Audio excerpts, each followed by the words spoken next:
sebagai upaya dalam mendorong pembangunan yang berorientasi kepada masyarakat. Distrik Hoya Kabupaten Mimika, Papua Tengah menggelar musyawarah perencanaan pembangunan Musrembang tahun 2025 tingkat distrik yang berlangsung di Hall Room Hotel Grand Tembaga, Rabu 19 Februari 2025. Kegiatan yang dibuka secara langsung oleh staf ahli Bupati Bidang Ekonomi Keuangan dan Pembangunan. Innocentius Yoga Pribadi SHMH melibatkan 6 kepala kampung dari distrik Hoya, Babinsa, Babin Kamtibmas, tenaga kesehatan, pendidikan, serta tim asistensi dari Bapeda Mimika. Staf ahli Bupati Innocentius saat membacakan sambutan PJ, Bupati mengatakan, sesuai arahan Sekda Mimika jika pada Musrembang kali ini ada 3 hal yang harus diprioritaskan yang dapat menjadi perhatian pada pengusulan program, yaitu peningkatan kualitas pendidikan, peningkatan kualitas kesehatan, dan peningkatan kesejahteraan dan taraf hidup masyarakat. Ia pun berpesan kepada seluruh peserta agar dapat melaksanakan Musrembang ini dengan penuh semangat dan tanggung jawab sehingga dapat menghasilkan perencanaan yang benar-benar dibutuhkan masyarakat distrik Hoya. Oleh karena itu, dalam Musrembang distrik Hoya ini, kita akan memprioritaskan 3 hal, terutama sebagaimana yang menjadi arahan Pak Sekda pada hari Senin kemarin. Yang pertama, peningkatan kualitas pendidikan. Pendidikan adalah kunci utama bagi masa depan yang lebih baik. Kita harus memastikan bahwa setiap anak di distrik Hoya mendapatkan akses pendidikan yang layak. Pemerintah Kabupaten Mimika akan terus berupaya meningkatkan kualitas tenaga pendidik, menyediakan sarana dan pelaksanaan pendidikan yang memadai, serta memperluas program beasiswa bagi anak-anak yang berprestasi maupun yang kurang mampu. Kedua, penguatan pelayanan kesehatan. Kami akan memperkuat layanan kesehatan di distrik Hoya dengan menambah tenaga medis, meningkatkan fasilitas puskesmas dan posyandu, serta memastikan ketersediaan obat dan alat kesehatan yang memadai. Dan yang ketiga, peningkatan kesejahteraan masyarakat. Pembangunan tidak hanya berbincang tentang infrastruktur, tapi juga tentang peningkatan taraf hidup masyarakat. Melalui program pemberdayaan ekonomi, bantuan sosial, dan penguatan kapasitas masyarakat, kami berharap dapat meningkatkan kesejahteraan warga distrik Hoya. Program-program berbasis kearifan lokal akan terus didorong agar masyarakat dapat mandiri secara ekonomi. Saya berharap dalam Musrembang ini kita semua dapat berdiskusi dengan penuh semangat dan tanggung jawab sehingga dapat menghasilkan perencanaan yang benar-benar bermanfaat bagi masyarakat distrik Hoya. Sementara itu dalam kesempatan lain, Kepala Distrik Hoya Yeteni Tabuni SIKO menyampaikan hal senada dengan arahan yang disampaikan tadi. Jika program prioritas di distrik Hoya baik dari kesehatan, pendidikan, dan infrastruktur sangat dibutuhkan masyarakatnya. Ia menjelaskan jika keberadaan posyandu dan puskesmas sangat dirindukan masyarakat distrik Hoya melihat masih minimnya keberadaan fasilitas kesehatan di sana. Selain itu, ia pun mengharapkan untuk pembangunan lapangan terbang dapat terus dilanjutkan.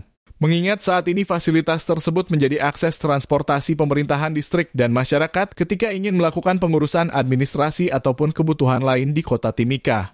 Penambahan fasilitas pendidikan pun tak luput dari harapan Kepala Distrik Yeteni mengingat saat ini hanya terdapat 1 sekolah dasar yang berada di distrik Hoya.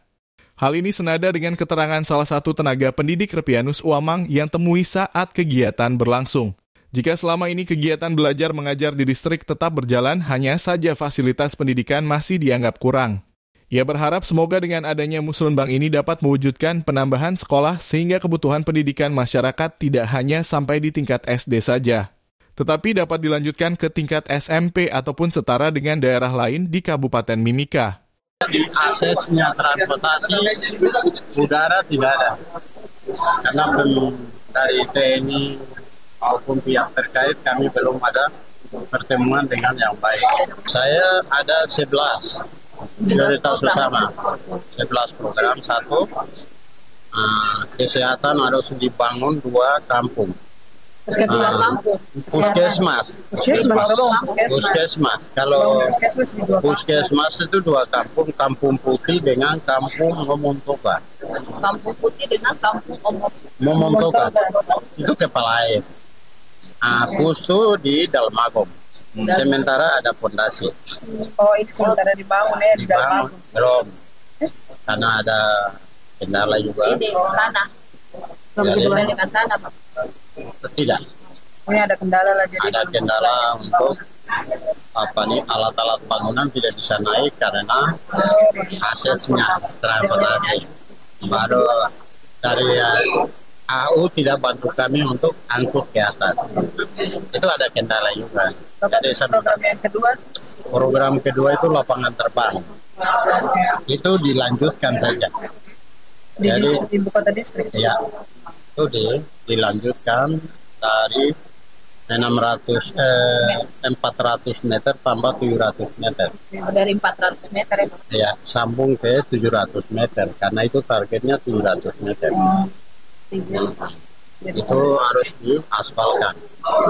Ketiga itu kantor distrik itu belum sama sekali dibangun sampai detik ini. Belum ada. Pemerintah itu di 7 kepala distrik sampai sekarang saya termasuk 8 kepala distrik. Dan sekarang Belum ada. cuma ke rumah, berarti di kantor kamu. Pelayanannya saya tinggal di rumah dinas. Oh, di rumah dinas, pelayanan di rumah dinas. Oh, Jadi orang biasa bilang itu sama Toya susah dapat. Berarti saya sudah di ada di atas. kantor. Oh, siap. Terus kemudian apa program yang Kedua itu status aset pemerintah tanah distrik itu belum sama sekali belum berarti bayar. masih milik masyarakat punya? Masih tanah adat. Masih tanah adat. Nah, sekarang ini harus dinas terkait harus duduk dengan selesaikan dengan pembayaran. Maupun lapangan terbang sama. Lapangan terbang juga itu belum selesaikan masalah, tapi ini kemauan dan masyarakat bilang mendesak saya bilang harus lakukan. Pembayaran nanti aturan di belakang. Yang penting kendaraan dulu udara itu pertama transportasi. Akses gampang. Lain-lain itu gampang. Cuma yang kami kendala tanah yang bermasalah itu SD lagi, Bapak. SD itu harus gedungnya, itu program saya ya nih.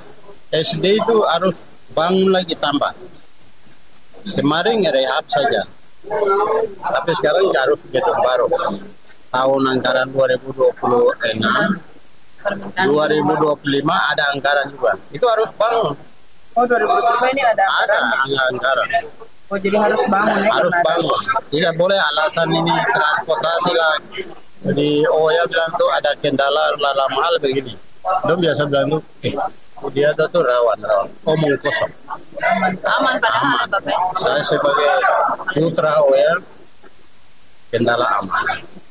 Semua isu berkembang di Timika itu tidak benar. Kalau orang takut, ikut saya. Bapak, kalau program berikut lagi? SD terutama air bersih, baru jembatan gantung. Jembatan gantung dari Kalimana kemana, Pak? Dari Dalmagong ke Momontoga, dari Dalmagong juga ke Ginoni. Ada berapa jembatan yang perlu dibangun? Banyak, tapi yang utamakan itu utama dua. Jalan dari bandara ke distrik belum ada, dari antar itu saya kemarin diusulkan ada program kerja ke depan juga. Baru yang tahun 2024 saya usulkan 2025 tidak terjawab. Jalan itu harus dibuka, aset-aset itu supaya masyarakat gampang jalan. Tapi ini jalan dari orang tua saya dulu bikin itu masih pakai jalan lama ya, Pak. Jalan lama. Jadi saya juga merasa putra daerah itu rasanya korban. Tim Liputan Papua MCTV.